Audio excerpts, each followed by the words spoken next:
하나님의 은혜 가운데 지나왔던 세월을 돌이켜보면서 인생살이가 그렇습니다마는 확실한 것은 하나도 없다. 세상 사람들이 그렇게 생각을 하고 불안해하고 초조해하듯이 불확실성의 연속선 속에 있고, 그리고 지금도 앞으로도 불확실성의 연속선 위에 있을 것으로 사람들은 그렇게 생각을 하고 있습니다. 컴퓨터를 한번 예를 들어서 설명을 해보죠. 컴퓨터가 우리의 삶에 등장을 했을 때 많은 사람들이 깜짝 놀랐습니다. 야, 사람의 능력을 이렇게도 확대할 수가 있겠구나. 유한 한 줄만 알았던 인간의 여러 가지 능력이 이렇게까지 확장될 수가 있겠구나. 깜짝 놀랐어. 많은 정보들이 그 속에 있습니다. 많은 정보들이 오고 갑니다. 정보들이 저장이 되고 조합이 되고 생산이 됩니다. 많은 사람들이 컴퓨터 상에서 오락을 만들어내고 오락을 즐기고 채팅을 즐기고 장도 봅니다. 컴퓨터 안에 있는 장터는요 365일 24시간 풀 가동입니다. 5일 장터가 아니라니까.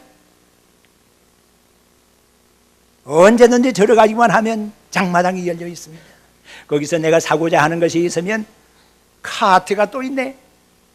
거기다가 사가지고 넣어요. 결제하라고 하네.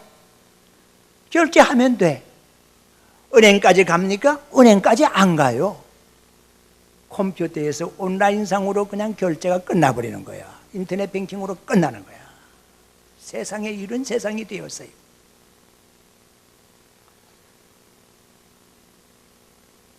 컴퓨터가 사람의 책상 위에 네모 반듯하게 자리를 잡고서 그렇게 있었는데 이제 그것이 스마트하게 변해가지고 우리의 포켓 속으로 들어오고 우리의 손바닥 속으로 들어왔어요.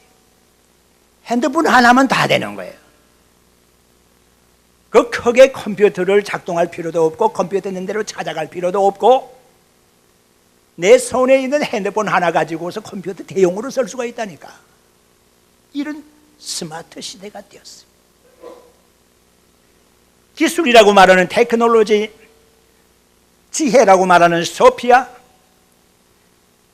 기술과 지혜가 연합이 돼서 이루어지는 테크놀로지의 테크노피아의 세계가 앞으로 우리의 인생의 삶을 얼마나 확장하고 얼마나 편의롭게 하고 얼마나 자랑스럽게 할지 아무도 알 수가 없습니다.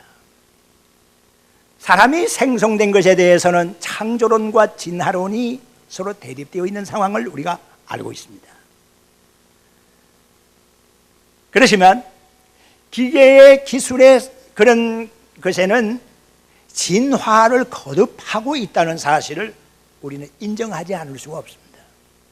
어제 세상이 오늘일 수 없고 오늘의 세상이 내일일 수 없습니다. 하룻밤만 지나도 새로운 기술이 개발되는 그런 시대 속에 우리가 삶을 살아가고 있습니다. 안정되기를 원하지만 안정은 멀리 있습니다. 여러분들이 재산을 가지고서 굴리려고 생각을 하십니까? 노후를 생각해서 지금 있는 재산을 몇 가지 등분으로 나누어서 한번 투자를 해봐야 되겠다. 어떤 사람이 주식에 투자를 합니다. 주식은 오르락 내리락 하는 겁니다. 아이고 오를 때에는 아이고 내가 주식에 투자할 걸, 내릴 때는 아이고 투자 안 해서 다행이다. 투자한 것이 주가가 올라가게 되면 재산이 좀 불어나는 것 같습니다. 그러다가서 널뛰기 하듯이 쑥 떨어지게 되면 재산이 반토막이 나는 거예요. 그러다가 어떤 경우에는 휴지 조각이 될 때가 있어요. 깡통을 차게 된다니까요. 그래서 가장 안전하게 투자할 수 있는 곳이 어딘가? 국채에다가 투자를 한번 해보자. 국채라는 게 뭡니까? 국가가 지는 빚을 말하는 것이거든요. 국가가 채무에 대한 보증을 서겠다는 거예요. 국가가 집을 보증하겠다는 거예요. 그러니까 얼마나 든든합니까? 나라가 부도나지 않으면, 나라가 지속된다면 얼마든지 환불 받을 수 있겠다라고 생각할 수 있는 것이 국채거든요. 그런데 반대로 국채는 이익이 아주 적어요. 이자가 적다니까요. 아주 눈꼬만해요. 안정한 것 쪽으로는 이익이 적고 불안정한 것 쪽으로는 이익이 많은 것 같은데 반대로 깡통이 될 수도 있고, 도대체 어떻게 살라고 하는 거예요? 사람들은 이렇게 저렇게 불안정 속에 살고 있어요. 전에 영국의 BBC 방송에서 한 유명한 교수가 출연했습니다. 경제에 대해서 얘기하면서 불확실하다고 하는 얘기를 계속 반복하면서 송출을 했습니다. 그것을 듣는 사람들이 과연 그렇다 하고서 동감을 표시했어요. 방송국을 통해서 송출된 그런 내용들을 집대성해가지고 책이 한 권 편찬이 되죠. 1970년대에 편찬이 돼가지고서 많은 사람들에게 감동을 끼쳤고 동감을 받아냈고 단번에 베스트셀러에 올라간 책이 있어요. 불확실성의 시대라고 하는 갈브레이스 교수의 책이에요. 불확실하다는 거예요. 맞는 말입니다. 불확실할 수밖에 없습니다. 세상의 모든 것이 다 변합니다. 유행도 변하는 것이고 세상에 있는 것, 눈에 보이는 것이 변하지 않는 것이 없습니다. 눈에 보이지 않는 것이랄지라도 사람의 마음도 변하니까, 사람의 마음이 변하니까 세상에 있는 모든 것들이 변할 수밖에 없지 않겠습니까? 자기의 위치를 가만히 지키고 있는 것이 동상 아니고서야 어디 있겠어요? 다 위치도 변하고 생각도 변하고 모습도 변하고 유행 따라 달라지는 것이다.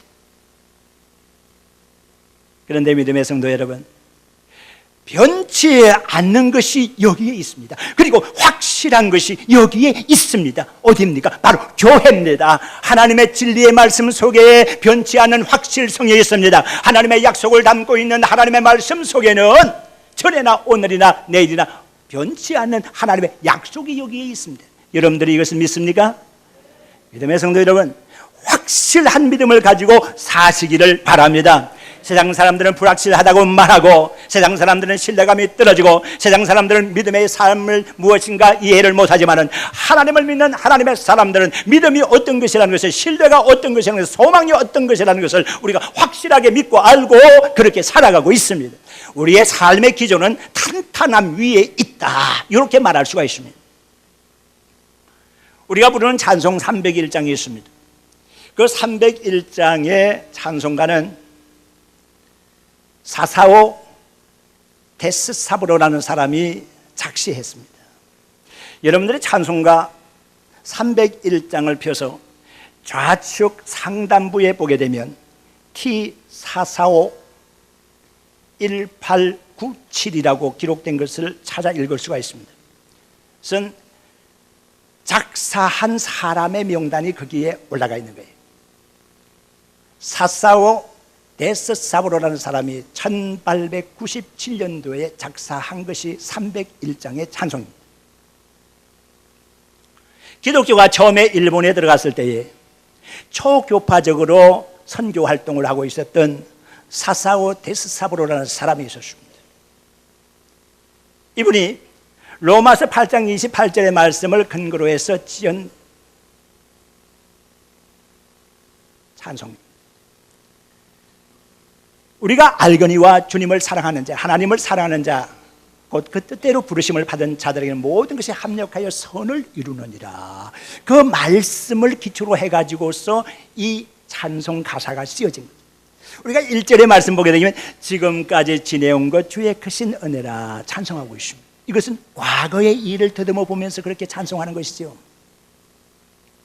과거를 돌아보게 되니까 나의 재능이라든가 내가 잘해서라기보다는 모든 것이 하나님의 은혜로 되었다. 과거의 모든 것이 하나님의 은혜라고 하는 확신 위에 서 있는 거예요. 그리고 지금 현재 2절입니다. 몸도 마음도 연약하나 새 힘받아 살았네.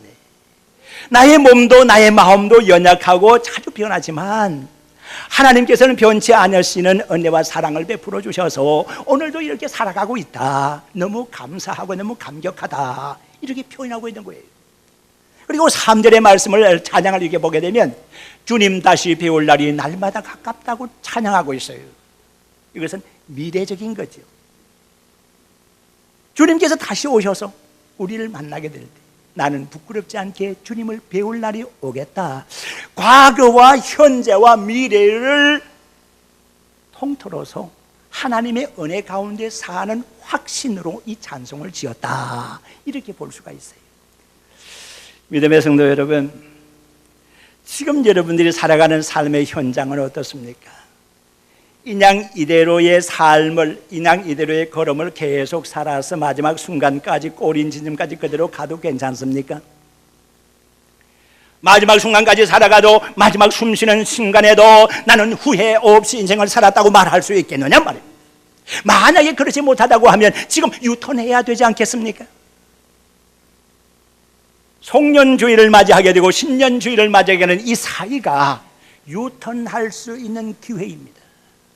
여러분들이 자동차를 몰고 이렇게 가다 보면 신호등 직전이나 건널목 직전에 가운데 실선이 끊어지고 점점 되어 있는 곳을 발견합니다. 그것은 뭐가 허용됩니까? 유턴이 허용될 수 있는 지점입니다. 지금 그 지점이 송년주일과 신년주일 맞이하는 그 사이라고 하는 것입니다. 깨닫는 것이 은혜입니다. 내가 지금 살아가는 거 잘못되었다고 깨달음이 오면 지금 바로 고쳐야 합니다. 지금 바로 유턴하셔야 됩니다. 오늘 본문의 말씀 보았습니다만 여기에 탕자가 나옵니다. 이 탕자의 삶을 통해서 우리가 깨달음에 이르기를 바라거니와 이 탕자의 삶이 어떤 삶입니까? 먼저는 자기 아버지에게 가서 재산 몫을 달라고 했다. 아버지가 그대로 주셨다. 여기에 중요한 포인트가 하나 있습니다. 아버지는 아직 돌아가시지 않았어요. 아버지의 유산을 물려받는다, 아버지의 상속분을 받는다고 하는 것은 아버지가 돌아가셨을 때나 가능한 얘기입니다. 그런데 아버지가 생생하게 살아계시는데 아들이 아버지에게 찾아가서 내 몫을 달라고 얘기합니다. 그것도 장남이 달라고 하는 것이 아니고 차남입니다. 둘째 아들이 가서 달라고 합니다. 이 경우에 맞지 않는다고 하는 얘기를 하려고 하는 것이 바로 여기에 포인트가 있는 겁니다. 이 둘째 아들이 가가지고 아버지에게 아버지 돌아가시면 나에게 주실 목 미리 주실 수 없겠습니까? 하는 거예요. 탁 차버리면 좋겠죠. 이런 자식이 자식이라고 그렇게 말할 수 있으면 좋겠죠. 그런데 성서에는 그렇게 말하지 않고 아버지가 그 아들을 그대로 줍니다. 어리석은 아버지인지 아니면 착하고 좋은 아버지여서 그런지 자기가 죽고 난 다음에 줄 수 있는 상속분을 미리 주는 거예요. 아들이 재산 많이 받아서요.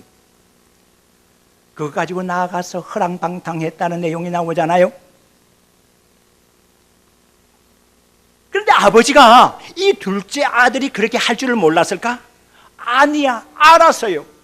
여러분들이 성경을 가만히 깊이 있게 이렇게 읽어보게 되면 아버지가 몰라서 주신 것이 아니라 알고서도 주신 거예요. 알고서 주신 그 이유가 뭘까를 여러분들이 한번 짐작을 해보셨습니까? 그 아버지의 쏙 타면서도 줄 수밖에 없었던 그 마음을 이해할 수가 있겠습니까? 아들의 성품상으로 보아서 허랑방탕하게 해서 이 재산 가지고 가면은 다 허랑방탕하게 없어질 것을, 단순간에 없어지게 될 것을, 그리고 나중에 후회하게 될 것을 아버지는 알고 계셨어요. 그렇지만 줄 수밖에 없었던 것이라기보다는 아버지가 그렇게 결정한 이유가 뭔가 하면 로마서 1장 28절에 이런 말씀이 있어요. 마음에 하나님을 두기를 싫어하며 하나님께서 그 상실한 마음대로 버려두사 하신 구절이 나와요. 무서운 심판입니다. 버려두셨다고 하는 겁니다. 여러분들에게 자녀가 있으면 자녀들에게 전혀 관심을 가지지 아니하고 버려버린다고 하는 것이 자녀들에게는 얼마나 큰 심판이라는 걸 알고 계십니까?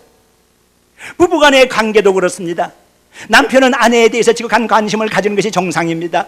아내는 남편에 대해서 관심을 가지는 것이 정상입니다. 그렇지 아니하고 남편이 무슨 일을 하든지 아내가 전혀 관여하지 않는다고 하면 남편에 대해서 아내는 심판하고 있는 겁니다. 지금 그래도 사랑이 남아있으니까 간섭하고 있는 거지.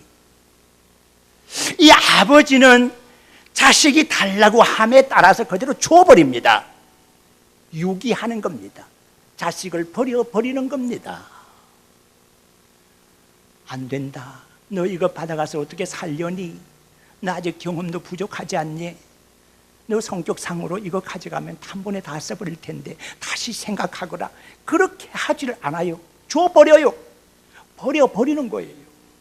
믿음의 성도 여러분, 여러분들 가운데서 이런 생각을 하시는 분들이 계실 겁니다. 아이고 아무래 그 신앙생활 하는 것 보니까 참 안 돼서 그렇게 신앙생활하면 하나님 복 못 받는데 그렇게 생각하는데도 그 사람은 하는 일이 잘 되는 거요. 하나님의 말씀대로 살지도 아니하고 순종하지도 아니하고 11조 생활도 아니하고 여러 가지 면에서 목등시 다 떨어지는데도 물질적으로 축복받는 것 같고 잘 되는 것 같고 형통하는 것 같아요. 그게 뭡니까? 버려버린 겁니다. 하나님이 버려버린 거예요. 그게 심판이에요. 부러워할 이유가 한 푼 없어요. 하나님의 말씀대로 살지 아니하면은 힘들게 돼야 되고 어렵게 돼야 됩니다. 그럴 때에 다시 하나님께로 돌아와서 하나님 좀 살려주세요. 그렇게 할 수 있는 기회가 주어지는 것이 축복이거든. 이게 축복이에요. 하나님 눈에 벗어나서 버려버린다고 하면, 버림을 당한다고 하면 이것보다 더 큰 저주로움이 어디 있겠느냐. 지금 성경에 나와 있는 탕자가 바로 그러한 버려둠을 당하는 유기를 받는 그런 순간임을 볼 수가 있습니다. 두 번째 우리가 포인트를 잡을 수 있는 것이 뭔가 하면 이 탕자가 나가서 허랑방탕하게 재산을 다 없이 한 다음에 돼지치기를 했다. 돼지치기를 했다. 이스라엘 백성들의 돼지에 대한 관념과 우리가 가지는 돼지에 대한 생각은 각기 달라요. 너무너무 달라요. 우리는 돼지고기 맛있잖아요. 돼지치기 한번 해볼래요? 돼지치기 제가 할래요. 돼지고기 맛있어요. 그 느낌 내가 알아요. 이렇게 얘기할 수가 있을 거예요. 저도 돼지고기 참 좋아합니다. 소고기보다 훨씬 맛있지. 고기값은 싼데 맛있어요. 산돼지고기 드셔보셨습니까? 멧돼지 드셔보셨느냐고. 너무 맛있어요. 그것 두고 하는 얘기가 아닙니다. 종교적인 개념으로서 이스라엘 사람들과 우리나라 사람들이 느끼는 것 다르거든요. 이스라엘 사람들은요, 돼지를 아주 부정스러운 짐승으로 여깁니다. 신명기 14장 8절의 말씀을 보게 되면 굽이 갈라진 짐승은 먹어도 되지만 돼지는 되새김을 하지 못하기 때문에 먹지를 말라. 그리고 만지지도 말라. 그 사체를 만지지도 말라. 그렇게 기록이 되어 있어요. 이스라엘이 로마의 침공을 받아서요, 유대 사람들이 하도 지독하게 저항하고 막 그러니까 로마인들이 예루살렘을 쑥대밭으로 만들고 예루살렘 성전을 파괴해버리고 예루살렘 성전에 이스라엘 사람들이 아주 혐오감을 느낄 수밖에 없는, 부정스럽게 여길 수밖에 없는 짓을 해서요, 이게 뭔가 하면 돼지를 잡아가지고 돼지 피를 예루살렘 성전에 뿌린 거예요. 얼마나 부정스러운 거예요. 얼마나 악한 짓을 한 거예요. 그것이 말라기 선지 이후로 신약 시대와의 사이에 신구약 중간 시대 속에서 있었던 얘기예요. 이스라엘 사람들에게서 돼지라고 하는 것은 아주 혐오스러운 그런 짐승이거든. 돼지를 먹었다는 얘기도 아니고 돼지 고기를 팔았다는 얘기도 아니고 돼지를 쳤다. 개념이 다르잖아요. 돼지를 키웠다는 거예요. 돼지가 먹는 열매를 먹으려고 했다. 그조차도 없어서 못 먹을 정도였다. 남을 버리면 자기도 버림을 당할 줄을 알아야 돼요. 아버지를 버렸잖아요. 좋은 아버지의 품을 버렸잖아요. 좋은 아버지 집을 버렸잖아요. 그러니까 세상 사람도 이 사람을 버리는 거예요. 믿음의 성도 여러분, 여러분은 교회 생활 잘 하셔야 됩니다. 교회 생활, 교회를 다니게 되면, 하나님을 믿게 되면 세상 사람들이 여러분들을 버릴 수가 있어요. 그런데 교회 생활 바르게 하지 못함으로 인해서 하나님께서도 여러분들을 버린다면 여러분들이 어디에 설 수가 있겠습니까? 지금 이 탕자가 흉년을 만나게 돼요. 그리고 이름 없는 사람에게 붙여서 살아요. 자상실하고 마는 거예요. 자기 자신조차도 없어요. 아주 불쌍한 사람이 되었어요. 그런데 다행스러운 것은 마지막 유턴할 수 있는 기회를 잡은 거예요.